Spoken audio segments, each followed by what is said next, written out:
Hi there. Some time ago I promised to do a quick state of the collection video, so this is it. You'll apologise in advance, I've not done any prep for this at all. I've just got the watches out, stuck them on the table, and I just thought we'd quickly go through them one by one. I'll forget references, I'll forget dimensions. I've not got anything written down, so please excuse me for that. But I've kind of just split them into three groups. So dive watches, chronographs, and then over here watches that don't fit into any of those categories. They're kind of maybe dress, maybe you could call them field watches. Okay, let's crack on. So the first one is the Steiner OVM. It's the second version with the grayer dial. A lot of people prefer the black. I was too late. I ended up getting the grey, but it's no problem. I do like that. That grey, dark grey look. It's fine. I really do love this watch. It gets a lot of flack because it being a Steinhardt. Some people love Steinhardt, some people absolutely hate Steinhardt. I don't like their full range, but I really do love this OVM. I mean, there's no way in a million years I'm ever going to be able to afford a real Rolex Mil Sub, and which this pays homage to, this copies, whatever you want to call it. But it really is brilliant watch. It's the kind of thing you can put on, not worry about it, go on holiday with it. So you're jumping in the pool, you're not worried if it gets stolen or lost. The case is just great. It really is really nicely put together. Great engraving on the back, and just love the age loom, the sword hands. It's a really great watch. At the moment I just got it on a rubber strap, tropic type strap. So yeah, it's one of my favourites. Don't think I'll ever get rid of that. Next up is Longines Legend Diver, the reissue. This, I was lucky enough to get this because most of the ones available now have just got the date on. They only made this in a no date version for 2 or 3 years, and I managed to track one of these down. So they're quite rare, I believe, and it's more truer to the original, which didn't have a date either. Quite a large watch, 42mm. Nice engraving on the back there. At the moment I've got it on the Steinhardt strap, funny enough. 22mm between the lugs. Haven't got too many straps which are 22mm. But yeah, again, a really nice reissue. I know reissues are all the latest thing at the moment, but you know, when you've got some really great designs, why not? One of the crowns there moves the inner bezel. They've got cross hatching on the crowns there. Nice watch. Okay, next one up is a vintage. It's the classic Seiko 6105. I think this is the 8119. All original, this particular one. This was made, by the serial number you can tell it was made in May 1975. The only thing that's been completely serviced by the watchmaker I know. The only thing that's is a brand new crystal, and everything else is and also new seals on the crown, and also new seals at the front and back. It's been fully serviced and overhauled, but other than that, it's all original. Original dial. You can see the I don't know if you can see that, but the actual loom, because the content of salt, I believe, in the original loom, you sometimes get black around the edges, which is a touch of black there if you can get a really good close-up. But yeah, this is a fabulous classic watch. Really pleased. Really nice condition. I mean, as I said, it's the loom's faded and there's no pink dot on the second hand now, which was there originally, but no, it's really cool, and I do wear that quite regularly actually. Next up is another retro reissue, which is the Oris 65, Diver 65. Very nice watch, very popular. Loads of them pictures on Instagram, loads of people have got them, and you can see why. Great dial. I'm not too bothered about the date. I know there's a special edition without the date, but that's quite good the way it's tucked down there. 40mm. Got it on a nice, I think this is B&R band strap actually. So that's a really cool. Another retro diver, but I do like them. Next up is another Seiko. This is the Speedmaster SBDX 001, I believe. I think it's 017 now. They've done some slight updates to it, but I think they look pretty much the same. But yeah, this is a really beautiful watch. Believe it's got an equivalent to a Grand Seiko movement. You'll notice there's no there's no screw back. I think everything, if you wanted to service this, you'd have to do it from the top. So it does put some people off in actually buying these, because they worry about how we have to send it to Japan to be serviced. But it's unlikely in my lifetime I'm going to need this service probably. Beautiful case, beautiful finish on the case. Great dial, very reminiscent actually of the 6105. Put them both together there. You can see they're related.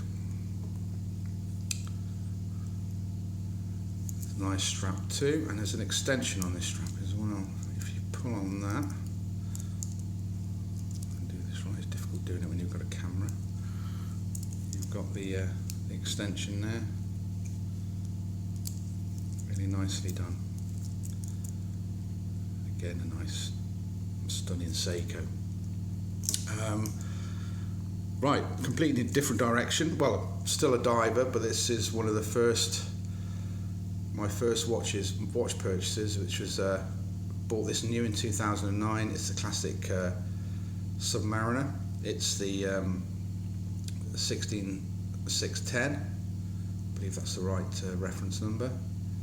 It's got the date. They finished making these in 2009 when I actually bought this, and between 2007 and 2009 that's when they started engraving inside there on the, is it Reholt, that's how you pronounce it. So there aren't many of these. I mean, obviously all the new modern Rolexes have that, but this style Submariner that was only between 2007 and 2009 it had that engraving there. So I can get that in there. Not too sure if it picks it up. So again, not much you can really say about this other than the fact it's a great watch, wears really well on any occasion. Nice. Okay, quite a recent purchase was this Zodiac. Again, another reissue. Really nice case on this Zodiac. I mean, Zodiac are actually owned by Fossil, so I've actually gone and bought a Fossil watch, which I never thought I would. But this is really nicely done. Nice engraving on the back. Really nice finish on the case. As you can see, the dial is really cool. Nice, partially skeletonized hands. Nice green loom. Really nice shiny finish to the bezel. And the strap, the Jubilee strap, is great. Really nice. I don't believe they supply it with this strap anymore. It's more of an oyster type strap, but this is quite a nice strap. There's actually a bit of a spring in there, which actually adjusts to the size of your wrist as well. If your wrist size changes during the day, if it swells up at all. Really nice. Really nicely finished. A little bit different. Okay, moving on to the chronographs. I guess I'll take it from left to right. This here is was one of my Grail watches. I did a whole video on it, and it's the Hoya Ortavia 1663V. I think it's the Viceroy model, so it's the one that you sent off your empty packet of Viceroy cigarettes, and $88 at the time in 1972, I believe. And then you would actually get this watch, this beautiful condition, all original as far as I can tell. If the case has been polished and refinished, it's been done brilliantly, because it's really sharp. I did have it serviced, and all the seals changed. And there was some lume missing, and my watchmaker managed to replace the lume on some of the markers. Done a brilliant job with that. And I've recently got it on a core fan replica strap, which is similar to what it would have come on. So that's a nice finish. The only thing I haven't got is a Hoya buckle, which I might get one day. As you can see, it's just a fabulous looking. Again, I think that's 42 millimeters. Really, really nice. Okay, moving on. This is a fabulous chronograph. It's a Seiko SDG Z or Z if you're in the States 013. Only 500 of these were made. It was the 50th anniversary edition. I think it's 50 years of chronographs. I think it's 2015. It's absolutely beautiful. In-house movement. Nice display back. It's got the 50 years. It's not a sticker, it's underneath the glass, it's not a sticker. But yeah, it really is a fabulous watch. And I said only 500 of these were made. It's got a nice crown, so I just can't get it to focus in, but it's a beautiful, exquisitely made watch, which if it wasn't the Seiko would be worth an absolute fortune. But as it's Seiko, it's the retail was very reasonable. Okay, then this one is another vintage. This is a Via. I think it's a dive chronograph. Don't really know that much about it other than it's a really nice looking watch. So it's 20 ATM, 200 meters. Don't know if it would be nowadays, but that's what it was made for originally. Really nice case on it. Beautiful patina dial. I have seen some of these actually on the internet with exactly the same as, but with a blue dial. And also I noticed a lot of manufacturers at that time used this case and bezel insert. You'll see a lot of different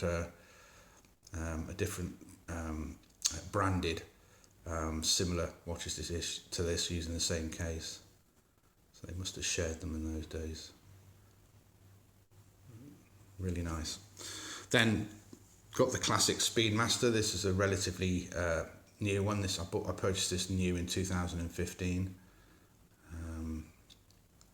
Not really much to say about this, other than it is a beautiful watch. Got it at the moment on a cordovan strap, black cordovan strap. As you know, Speedmasters look good on bracelets, straps, NATOs, everything. They just look really cool on anything.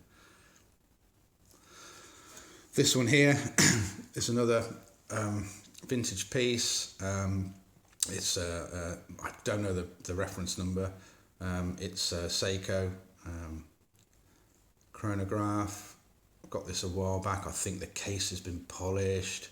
It was pretty cheap. I'm not 100% sure on whether everything's all original. I noticed that pusher there is bigger than it should be. So it's had the pusher replaced at some time. But it's still a very pretty looking watch, and it does work fine.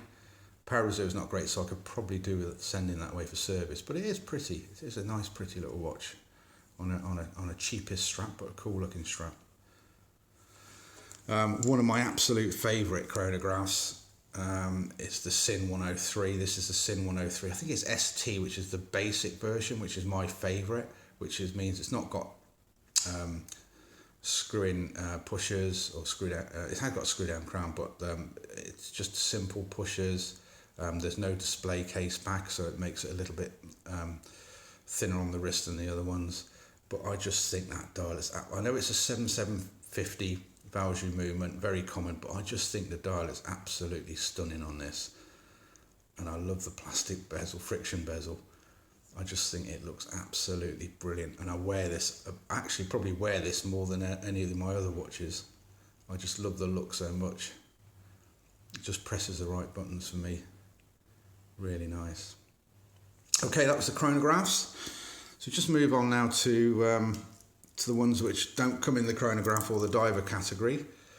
This Seiko, I think this is the SDG 009. I've got that right. remember that right. But this is a really lovely, I guess you call it a field stroke dress watch.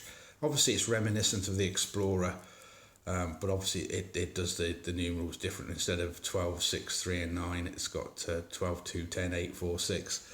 But the dial is fantastic. It's printed dial,